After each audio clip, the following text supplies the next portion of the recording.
Hi, everyone. It's me, Sandy Cruz. Welcome to Sandy K Nutrition, Health and Lifestyle Queen. For many years now, I've been a trusted voice for people in midlife and beyond who want a deeper, more honest conversation about wellness. One that includes the physical, the emotional, the mental, and the esoteric. Most episodes are solo now because I want to bring you thoughtful research, lived experience, and grounded insight without noise or bias. And when I do bring on a guest, it's because their work genuinely adds something meaningful to the conversation. Here, we explore the full spectrum of what it means to be well, how the body functions, how the mind heals, how the spirit expands, and how all of these layers shape life lived with clarity and joy. Thanks for being here. And if this show resonates with you, please follow, rate, review, and share it. It truly helps the message reach more people. Hi, everyone. Welcome to Sandy K Nutrition, Health and Lifestyle Queen. This is part 2 of the organs that we're told we don't need and how to support our bodies to try and keep these organs healthy. What happens when we have to have them removed, as well as the energetic and the more spiritual component of the function of these organs and how you can keep them healthy from an energetic and spiritual side. Because, as you know, everything I do is science and soul. And if you haven't already seen it, maybe go back to the first part 1. I talk about the gallbladder and the uterus. And it was such a long episode that I decided to break this into 2 separate episodes. I also decided not to talk about the ovaries in this episode. I'm only going to cover the tonsils and the appendix because the ovaries is kind of similar to the uterus in a lot of ways. Maybe not scientifically and medically, they do different things. However, energetically, it's very similar, the same kind of thing as the uterus with chronic self abandonment and having more of a masculine heavy shift when they're removed. So go back to the first part 1 episode and watch that one if the gallbladder and the uterus interest you on how to stay healthy without these organs or how to keep them healthy. Gallbladder is a big one, and it really, really affects so many people. So I know the uterus, it doesn't, it's women only. But, the next ones that I'm going to talk about, appendix and tonsils, those are massive. I'm going to stop right now and ask you to subscribe or follow wherever you are watching or listening, and share this with one person. Today, it's going to be all about the appendix and the tonsils. I know that when my son was little, we had his tonsils removed. He was only 5. And I still remember the ENT. She was like, you know, he has such big adenoids and tonsils. Let's just get them out. They're affecting his sleep. He was snoring. And, she also did say, well, he'll probably grow into them as he gets older. But anyway, back then, I didn't really realize how important it is to do what you can naturally, if possible, to keep the organ healthy. And then there's also the fact of genetics. My husband has the same issues. And so, was it the right thing? I can't go back and say, oh my God, I wish I didn't do that. But at the same time, I wish I was more educated. And that's the reason I do what I do, is because I come every week with unbiased information. I rarely have guests anymore for that reason. Not to say I won't have guests, because I still will have occasional guests, because I really value what they have to bring to the conversation when it comes to research and science. I am a researcher. I am in the holistic health industry for many years now. I'm a registered holistic nutritionist with multiple certifications.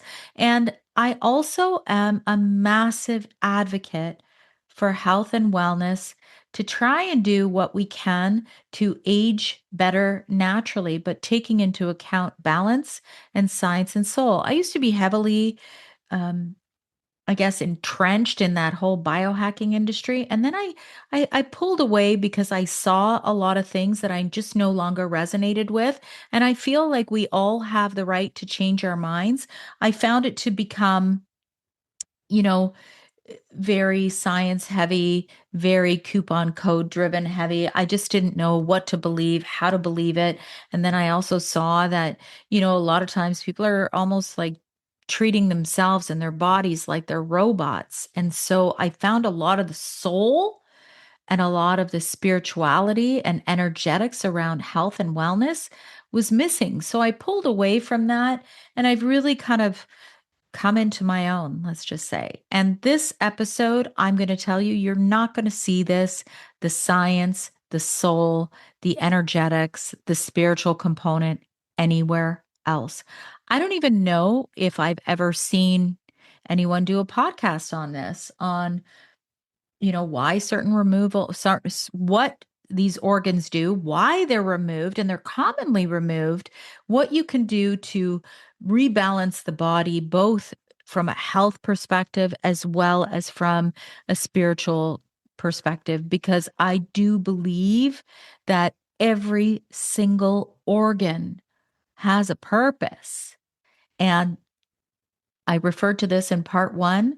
I did do a lot of work on the metaphysical anatomy, how the body is very connected to trauma and emotional ties and energetic ties and experiences. And I have recorded a few podcasts. Please go into my catalog.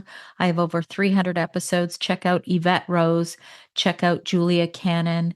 And, that's a lot of the energetics. So I'm going to get going. I'm going to ask you to follow me wherever you do social media, Sandy K Nutrition, everywhere. And also, if you would rate and review my podcast wherever you listen, preferably Apple or Spotify. I think there's a place where you can add a rating, add a review, add a few kind words.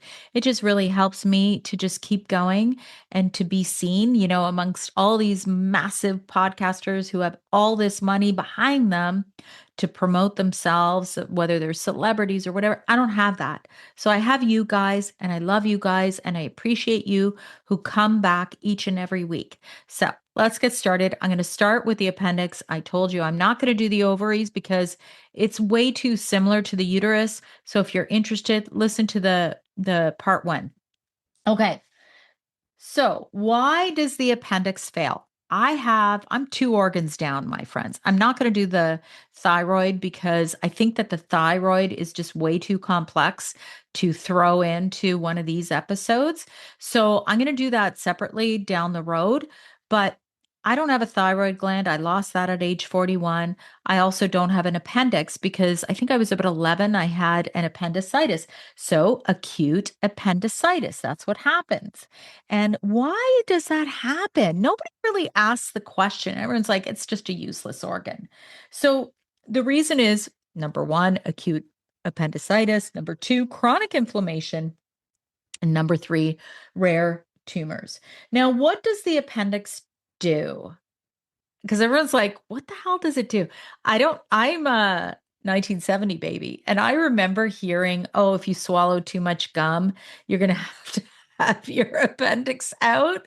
I don't know if you've ever heard that, but I remember hearing that. And I'm like, I guess I swallowed too much gum. I don't know. I was 11. So, what does the appendix do? It is a microbiome reservoir. Okay. So the microbiome, it is all that bacteria in your gut. Okay. It's a reservoir for that bacteria. It also reseeds the gut after illness. Like, who knew this? I had to do a lot of research because I'm like, I don't know. I didn't know this. And it produces IgA, which is a component related to your immune system, immune function. Okay. So it ties to the immune function. And there is a gut immune nervous system junction. It's a junction for all of that. Your appendix is. I was like, wow, I found that so mind blowing. So, what are the myths that you often hear from our doctors? We love you, but I just have to say, you got to be more of an educator for your patients. Otherwise, I wouldn't have to do this stuff, right? I didn't even know what a thyroid was when they took my thyroid out. I'm like, am I going to be fat forever? Like, what? Huh? I didn't even understand it. So, myths about the appendix. Number one, it's useless. The reality is, it is a vault for your microbiome. It is an IgA producer. It is an immune regulator. Okay. So, that's number one. Number two, evolution forgot to delete it. Have you ever heard that one? I've heard that one actually. And the reality is, it has a conserved function across all mammals. So there you go. Number three, removing it changes nothing. And the reality is that the microbiome resiliency drops, immune reactivity rises, and the gut brain signaling will shift. Okay. But remember, these are often micro changes that you don't feel, you don't realize. But then down the road, you might go, oh, I have gut issues, or oh, I have, issues with my immune system. There's a connection there, whether it's a huge one or a small one, there's a connection. Myth number four, appendicitis is random. It is not, my friends. It often is preceded by inflammation, infection, dysbiosis, or obstruction. So those are the four main reasons. So what happens when it's removed? You can have more dysbiosis in your gut, more of that imbalance of the microbiome, less microbiome resiliency, more immune reactivity, more anxiety, and a loss of gut intuition. So I think that's really interesting. So remember, I'm always covering the science and the soul. I'm going to keep going. So, how to keep it healthy? You want to have lots of fiber in your diet. I was only 11. I don't know. My mom always cooked at home, but I hated vegetables, and that was a big source of fiber. It's not like I was eating bran cereal back then either, right? So, fiber is a big one. Prebiotics.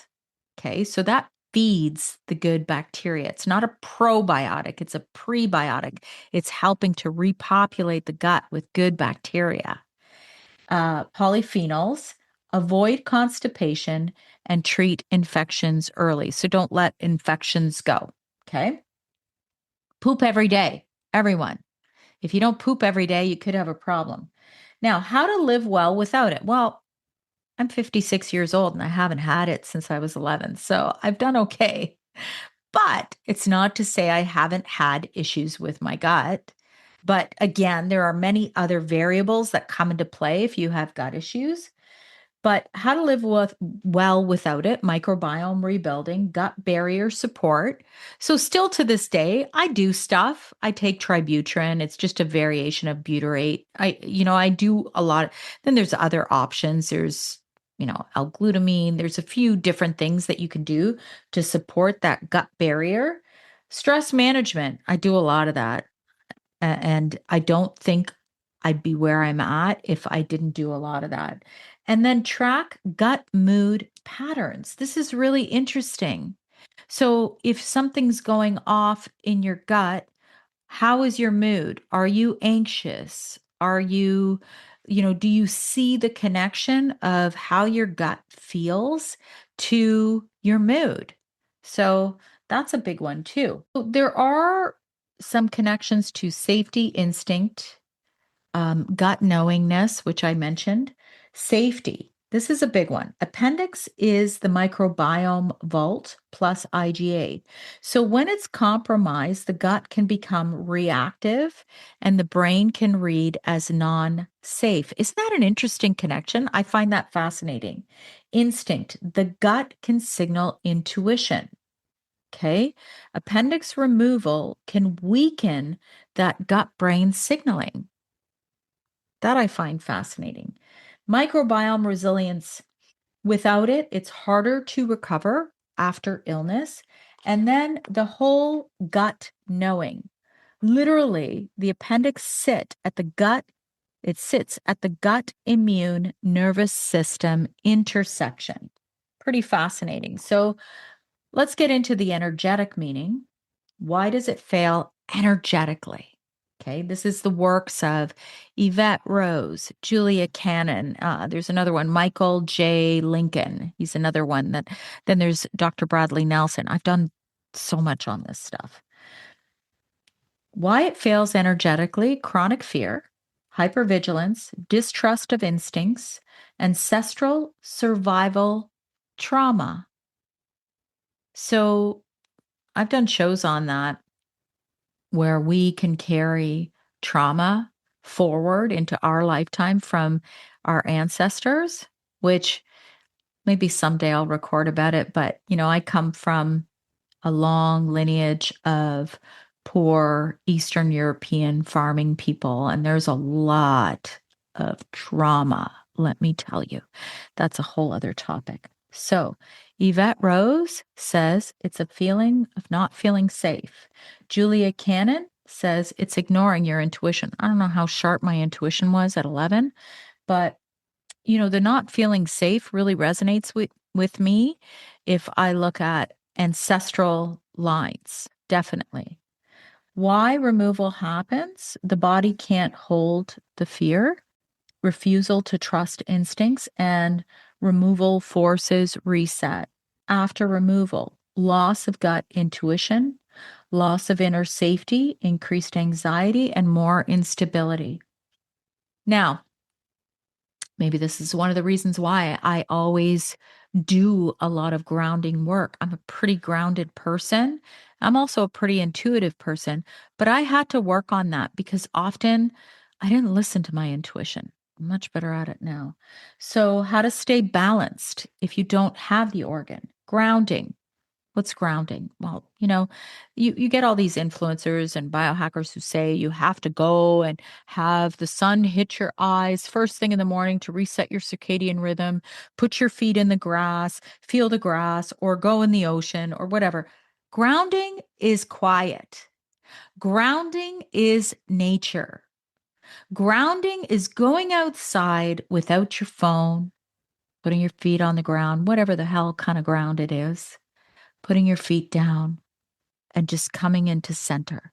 That is grounding.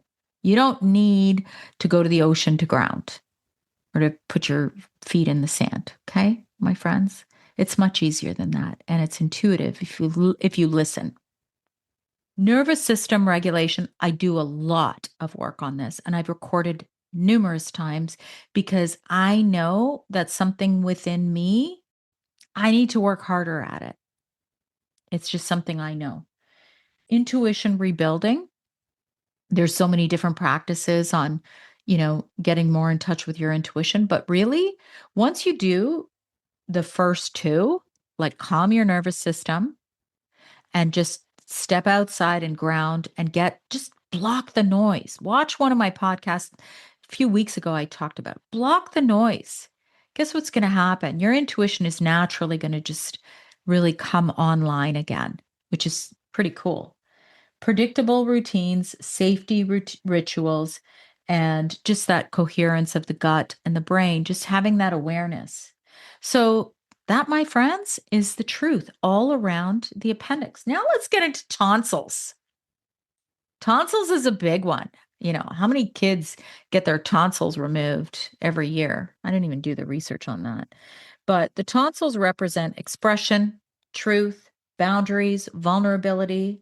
And why do they fail?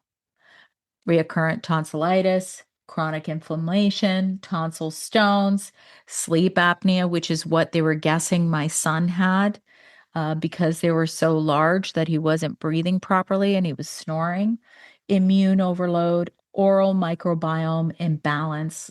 By the way, I've recorded podcasts about that, about biofilm and all of that. Just go to my catalog, you guys. Lymphatic congestion, mouth breathing, which my son also had, allergies, which he also had, chronic sinus issues. My husband has that. So there's that whole genetic component. Remember, I always say there's always a little piece of that. Now, what do? Tonsils are the immune surveillance at the entry level, like at the throat.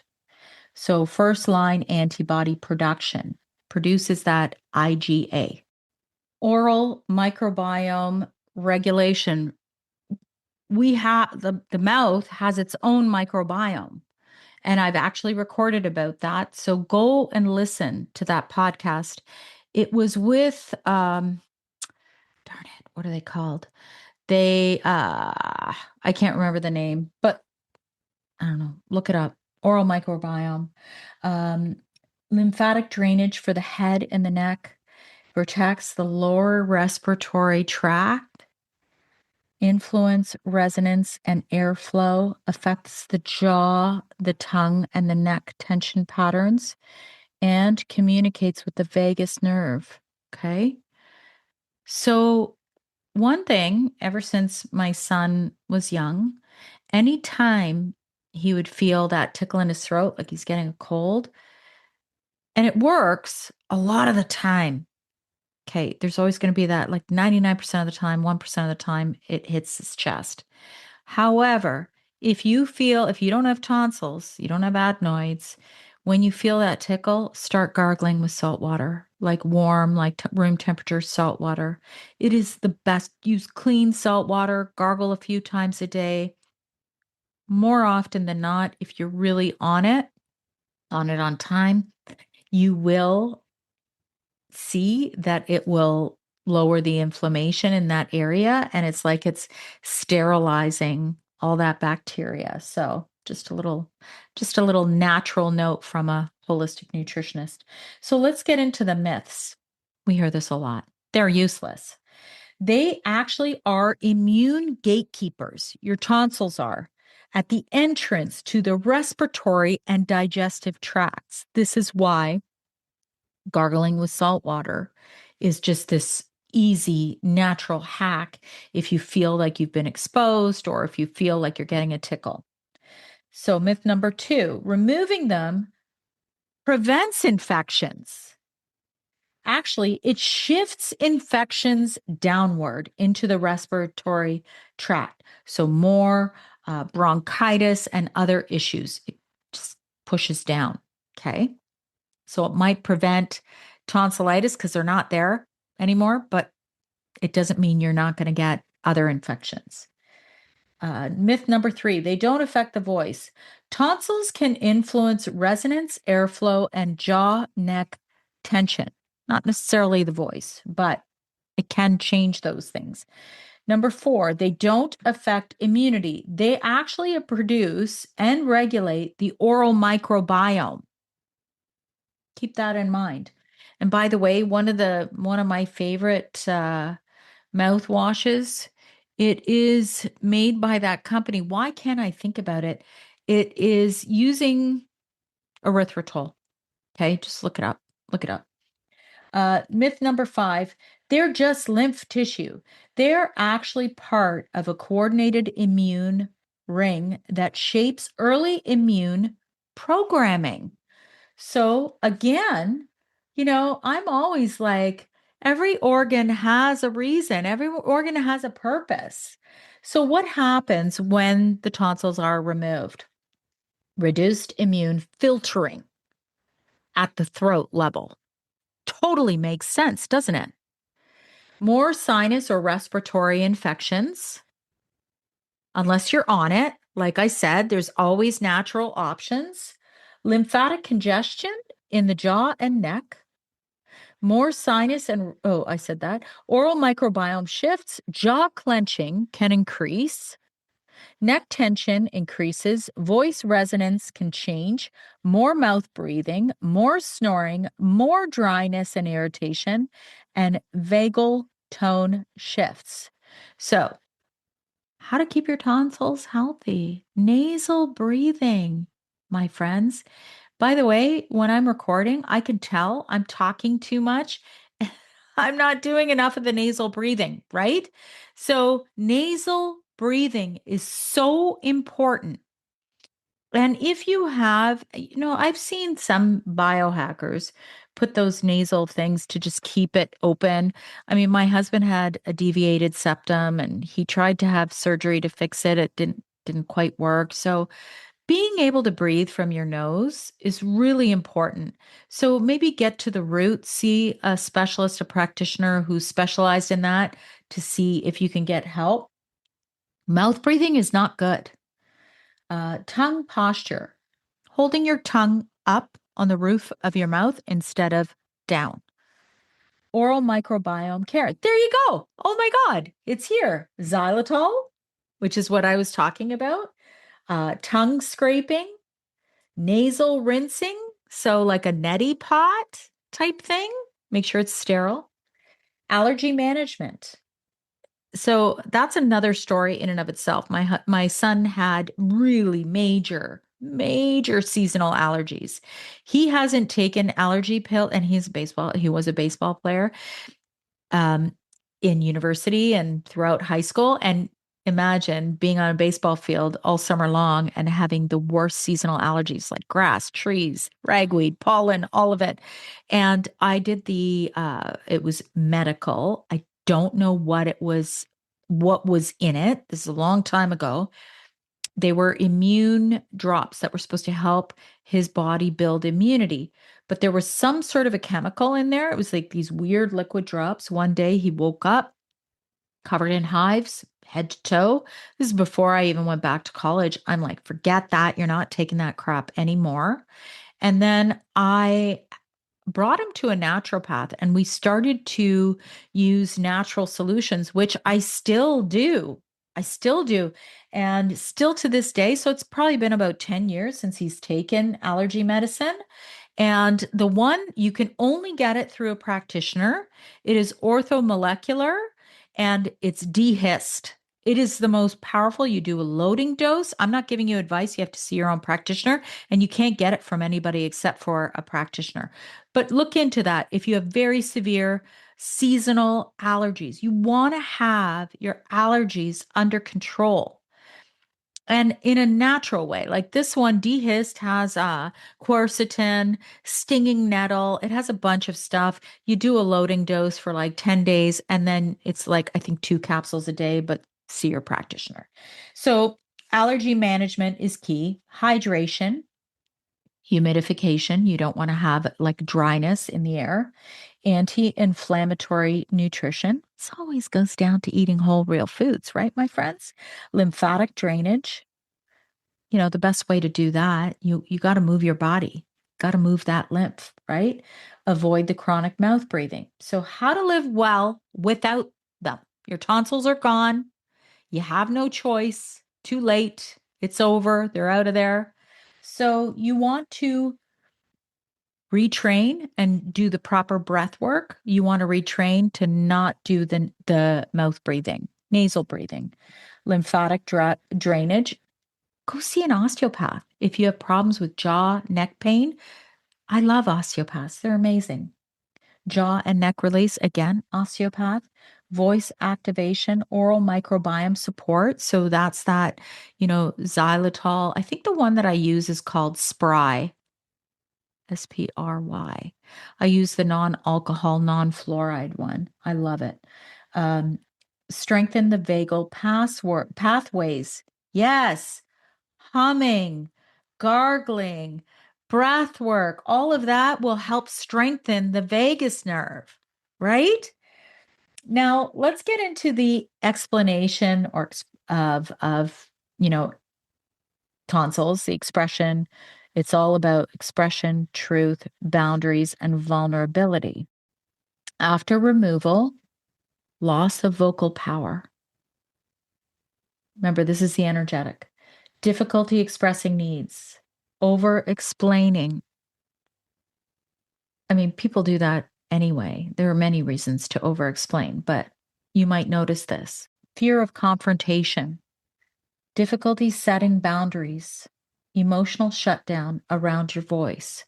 Even if you look at the thyroid, it's the throat chakra, right? Not speaking your truth. So there's always all these connections to these amazing organs that have a function in our body. So, how to stay balanced? We want voice activation, boundary setting. I've talked about that. I think it was with the gallbladder, truth telling, jaw and neck release, reclaiming your vocal identity, humming, chanting, resonance work, speaking truth in real time, as opposed to holding it in and not speaking your truth. I just want to summarize because I actually found this to be fun. And I am going to do the thyroid. And I will say this one thing, these organs were never just optional in our bodies. Sometimes, there's nothing we could do. We have to have them removed, or we don't know enough. Like, if I look back even at my thyroid gland, the long lost thyroid gland, the lumpy gland, we'll call it the lumpy gland that, I had cancer. And I found the system at that time, it was very fear mongering. You better take the whole thing out. There's an 80% chance that we have to go back and take the other half out if we take only half. And I'm like, I've gone through a lot that has been directly related to not having a thyroid gland all these years. And I think the timing is one thing too. It was right around perimenopause when I had it removed, and now going through menopause without it, it makes a big difference in my life. So, what I experience may not be your truth, but it's mine. And that's why I believe that there are so many different things we can do when it's gone to come back into balance, both with our health, through the science, but also through the soul. So these organs were anchors. They were anchors of timing, rhythm, desire, safety, expression, identity, a balance of our masculine and our feminine energies. And removal is not the end. Like I said, there's nothing you could do if they're gone. It is the beginning of a new physiology. So you get to choose. And when you understand the mechanisms, the somatic patterns, the energetic conflicts, identity shifts, and other things, you can support the body really with intention instead of fighting what has changed. There's no one to blame here. There's no blame game. It's not about fear or blame. It's about agency. And because once you know like what these organs do or did in your body, you can rebuild their functions, even if they're not there. You can do it energetically. And I think, it's using some clarity and some precision and always remember this, my friends. Power comes from within us. Always, always. We can get knowledge from all these little places. You listen to my podcast, but it all goes down to you and the power within you. If you like this episode, please let me know. You can always email me, sandy@sandyknutrition.ca, and, engage with my content. Show me that you like it. I really appreciate that. And I appreciate you. And I thank you so much for coming each and every week. Have a good week. I hope you enjoyed this episode. Be sure to share it with someone you know might benefit.